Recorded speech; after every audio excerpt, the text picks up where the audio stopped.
Welcome to a mountain book garden. I'm Liz. This year I'm starting a vlog as a book journal of all the books I'm reading. There are a couple reasons that I'm doing this. One, I'm participating in the hardest reading challenge you'll ever do, aka HRCYED 3.0. And some of you might be coming from the HRCYED world. This reading challenge is led by Stephanie over at Cordy, and I stumbled on it in mid-June right as HRCYED 2.0 was finishing, so there was no way to jump in. But luckily, HRCYED 3.0 runs from July to June next year, so the timing was perfect. I won't give a full explanation of HRCYED, but the big picture is there are 25 prompts on a bingo board. Each of those prompts have multiple books to fulfill the prompt. If you do all the prompts within one book per prompt, you'll read about 150 books. There are rules and guidelines to use books for 2 different prompts, and that would be only about 75 books. And that is my current goal. Will I do more? I have no idea. If you want to find the full rules on the screen, editor Liz, somewhere probably around here, will show you how everything is spelled, so when you Google it, you can actually find it.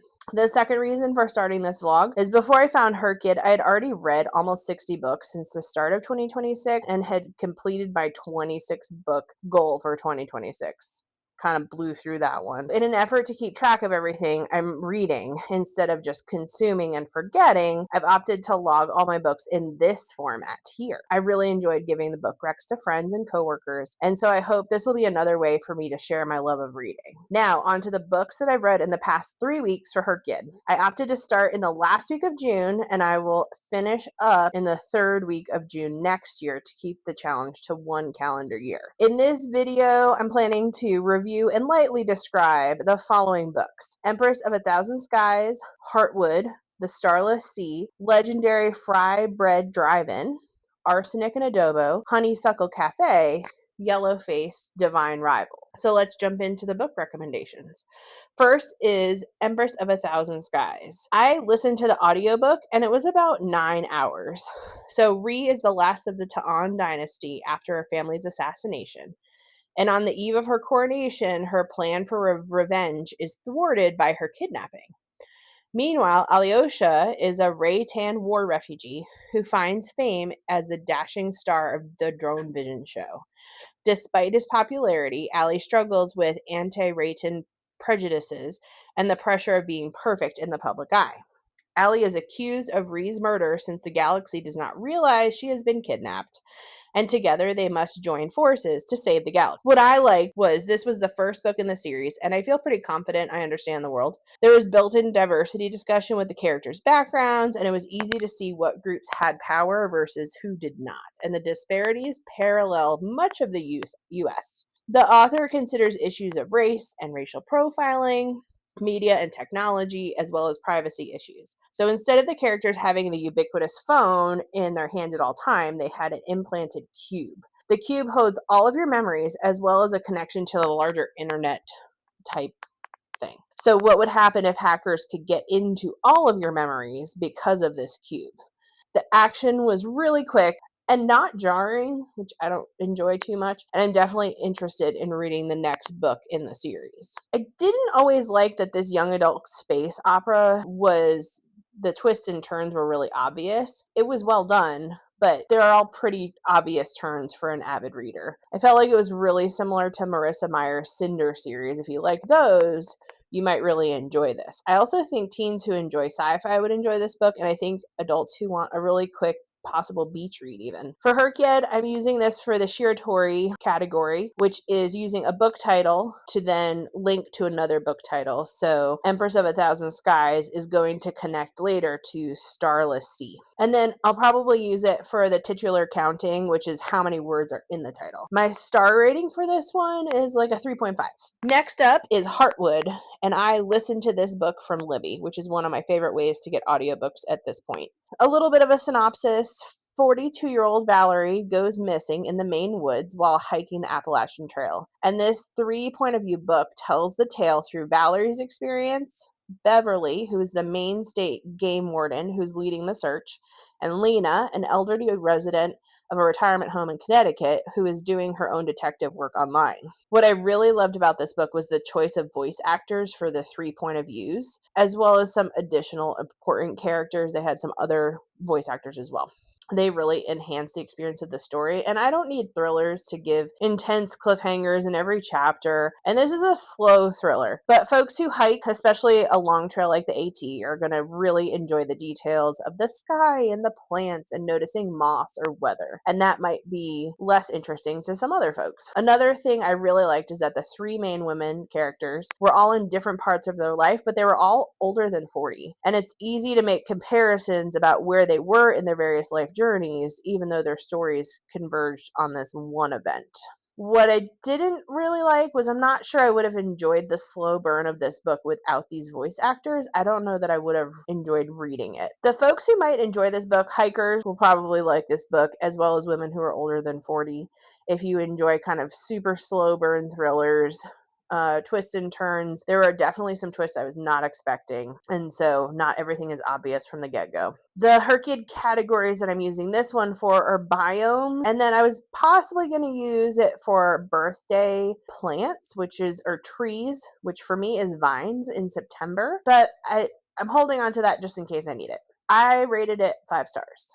The next book that I read, which really I finished, I had already started reading it and then soft DNF'd it, was The Starless Sea, and I read it on my Kindle. So Zachary Ezra Rollins is a graduate student in Vermont, and he discovers a mysterious book hidden in the stacks.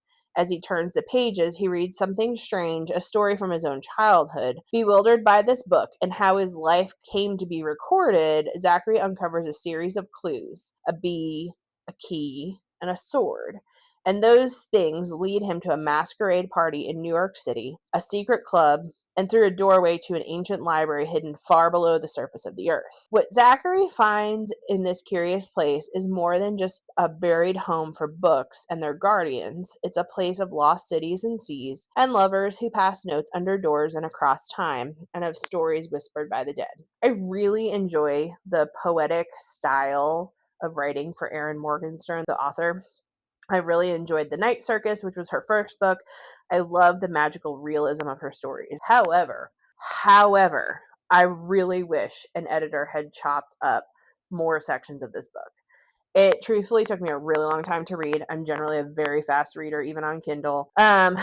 I soft DNF'd the book earlier this year because it dragged on after the initial magic discovery of the Starless Sea. And because HRCYED 3.0 has a category to read for soft DNFs, I opted to finish this off while I still remembered where it was in the book, as opposed to waiting and waiting and waiting. I have a couple other soft DNFs that I plan to read later this year, and I hope I don't have to start over. The folks that might enjoy this book are folks who really like florid language about writing and magical, mystical, weird twists and turns in a story. They also have to be really patient and okay with some really repetitive vocabulary twist turns. The HRCYED categories that I'm using it for are the Shiratori. So I went from Thousand Skies, and I take the S from the end of skies, and I start with S for Starless Sea for this book. And then Second Chances, which is where the soft DNF comes in. I rated it 3 stars. If it had been, I think it's almost 500 pages. If it had been like a 300-page book, I think the story would have flowed much better, and I would have really enjoyed it, and it would have bumped it up to 5 stars. No problem. The next book that I read was the legendary Frybread Drive-In. And I read this as a hardback from the library, and I have not read a book in a while, but that was the only way I could get to it. I'm trying to do as much HRCYED through the library as humanly possible, because I do have a TBR to go through, but I do not have 150 books on my TBR that are going to fit these categories. So, a little synopsis for you. The road to Sandy June's legendary Frybread Drive-In slips through every res and along every urban native hangout. The menu offers a rotating feast, including traditional eats and tasty snacks. But Sandy June serves up more than it hosts: live music, movie nights, unexpected family reunions, love long lost, and love found again. There's a big green and gold neon sign that beckons teens of every tribal nation, often when they need it most. I loved this book. The use of one community link through many tribal nations was so seamlessly done by the authors. This is an anthology from a variety of authors. They are all short stories, and there were familiar characters at the drive-in between various stories. The setting pops up in each of the stories, but they start in different places a lot of times. And each teen who visited Sandy Dunes needed something from the community there. There are elders, there are young people, there are parents, there's little children running around. Some of the teens work at Sandy Dunes. It's just delightful. There weren't really any things that I didn't like about this book. Like, I really just wish it was longer. It didn't feel like separately written stories, and so I'm using this for my anthology HRCYED category, and I'm really excited to read from these authors, and I think I'll be a little sad that Sandy Dunes doesn't pop up in their other books. I think the folks who would enjoy this book would be a great read for a high school literature class to expose teens to some of the experiences of tribal teens, and I also think it's a very accessible read for anyone who's looking to broaden their horizons. I keep recommending it to friends. I really love this book, and I do intend to get my own copy of it. It's 5 stars. Easy 5 stars. The next book that I read this month is Arsenic and Adobo. I listened to it from Libby. Lila Makabagal moves back home to recover from a horrible breakup, and her life seems to be following all the typical rom-com tropes. She's tasked with saving her Tita Rosie's failing restaurant, but when a notoriously nasty food critic, who happens to be an ex-boyfriend, drops dead moments after a confrontation with Lila, her life quickly swerves from a Nora Ephron romp to an Agatha Christie case. This cozy mystery was so comforting to read. Lila loves baking, and she shares some of her favorite recipes at the end of the book. I love the diverse community of restaurants that Lila explores while trying to solve the mystery, and I plan to continue reading or listening to the series. And I believe the series is called Tita Rosie's Kitchen. The only things I didn't like were very minor. The twists were really pretty easy to figure out, but also it's kind of an Agatha Christie Nora Ephron combo, and so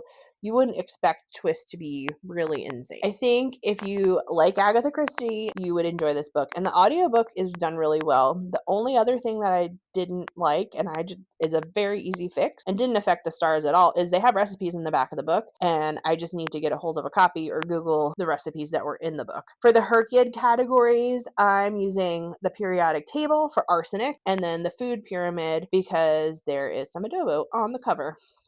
And I gave it a 4.75 stars, mostly because I kind of figured out the mystery before the end of the book. Meh. All right. The next book that I read was The Honeysuckle Cafe. I read it on Kindle. I got it from the cheap Amazon deals that I sometimes get in my email. For a little synopsis, Matilda has her life on track, but when her father dies, she receives a DNA test with some confusing information. So she's looking for answers. She travels to the other side of the world from Australia, where she grew up, to Georgia in the United States. And it's there she discovers the truth about her past and finds a family she never knew she had. They're in a quaint cafe that's been passed down through the family line for generations. What I liked, it was a sweet story. What I didn't like a lot, I just didn't really enjoy it. The southern characters were kind of tropes of quaint small town folks. The story was incredibly predictable. The ending was really abrupt. There was nothing that expanded my worldview. There was no twist or turn on the tropes of quaint southern cafe owners and family that have been there in a small town for generations. If you're looking for an easy, mindless beach read, you've never lived in Georgia, and you have very little context for the South, you might like this. But in my opinion, I think you probably could find other cute books that would also expand your worldview and not be so abrupt at the end. So the HRCYED categories that I'm going to use it for are the food pyramid for the peaches on the cover, and then the United States. I think she labeled it as road trip, but really it's like trying to get stories in as many different states as possible. So it's set in Georgia. I rated it 2 stars. The next book that I read was Yellowface, and I listened to it on Libby. And a little synopsis for you. Authors Juniper Hayward and Athena Liu were supposed to be twin rising stars, but Athena is a literary darling while June is a nobody. Who wants stories about basic white girls, June thinks. So when June witnesses Athena's death in a freak accident, she acts on impulse, stealing Athena's just-finished masterpiece, an experimental novel about the unsung contributions of Chinese laborers during World War I. So what if June edits Athena's novel and sends it to her agent as her own work? So what if she lets her new publisher rebrand her as Juniper Song, complete with an ambiguously ethnic author photo? This piece of history deserves to be told, whoever the teller. And that is what June believes, and the New York Times bestseller list agrees. But June cannot escape Athena's shadow, and emerging evidence threatens her stolen success. As she races to protect her secret, she discovers exactly how far she will go to keep what she thinks she deserves. R.F. Kuang really found a way to portray the small decisions that compile into big ones, as well as the twisted justifications people will use to support the veracity of those small decisions. It really made me think about how I've researched and presented about cultures in my career, as well as how I can do a better job going forward. I was pretty mad at the ending, and I won't spoil it for you, but if you have read it and want to talk about it, I am here for the discussion.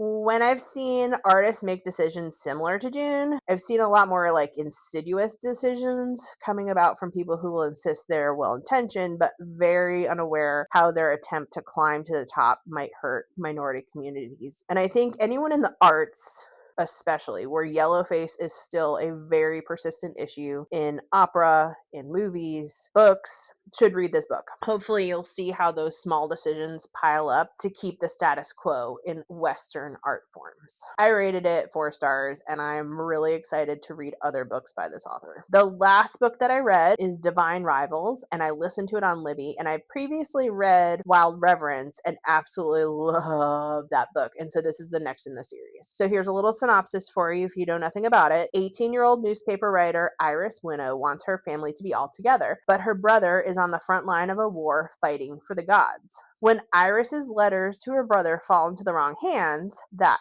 of the handsome but cold Roman Kit, her rival at the paper, an unlikely magical connection forms. The writers end up on the front lines covering the war for those back at home.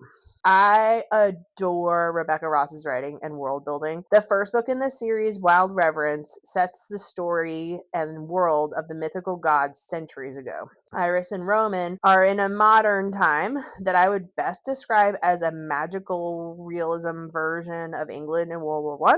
I wasn't sure if I would enjoy when she used letters to tell the story, going back and forth between Iris and Roman, as well as just the third person story, but the author is so talented at weaving all those perspectives together. I didn't really even notice, especially on an audiobook where there were just 2 voice actors. And I'm excited to listen to the next book to see how the story concludes, because it is a duology, so the story should conclude in the next book. I don't think there's anything slated to happen after that. What I didn't like is I think you need to read Wild Reverence first to have all the world building at your fingertips. I've read a lot of reviews that said the world building made no sense, but I think she wrote Wild Reverence after she wrote Divine Rivals. And so I happen to have lucked out that I got Wild Reverence first, found that one first, and then continued on. I think anyone who enjoys reading about writing, fantasy lovers and dreamers, really just that magical realism, very realistic World War I tainted with a tiny bit of magic, is just so beautifully done. For her kid, her mother's name, Iris's mother's name is Aster, which conveniently is my birth flower for September, so I will use it for the birthday category. And since the main characters are authors, I'm using the second her kid box for the choose your party category, and I totally rated it 5 stars. So those are the books I've read so far for the first half of July. A bunch of Libby audiobooks just came in the past day or two, so I'll be listening to these and have the most organized house and garden. So here's what is on my current listening and possibly reading list if I find any time in between listening. So I have Homicide and Hollow Hollow, which is the next book in Tita Rosie's Kitchen series. I'm listening to The Invisible Life of Addie LaRue, and I'm about 35% through both listening and reading a physical book. The Libby came in the day after I picked up the hard copy at the library. So I may go back and forth between those 2 ways to consume this book. Then I have The Unselected Journals of Emma M. Lyon, and luckily that's only a 3-hour audiobook, and so that'll be a very fast one-day thing. And then I have The Wedding People. I have Ruthless Vows, which is the book following Divine Rivals. So I'm excited to hear how that story ends. Then on the Kindle, which can wait a little more because I don't know that any of these are library Libby Kindles. They might just be things I have. Small things like these, that might be a Libby one. But again, it's very short and I think I'm almost halfway through. It's only a 70-page book. So that should be very fast. And then I'm reading The Gate of the Feral Gods, which is book 4 of Dungeon Crawler Carl. We will see what the next vlog ends up being, and maybe I'll have to also tell you how clean everything is and organized. So if you've gotten this far in the video, thank you very much for listening to me yap about books, which is just like my new favorite hobby. I hope you enjoy hearing about my reading adventures this year. And if you have a chance, leave me what you're currently reading in the comments, because I have really only planned out a portion of my HRCYED journey. And there's a lot of categories left that I have not even touched. So I would really love any recommendations. Have a wonderful day, and I hope to see you in the next one. Bye.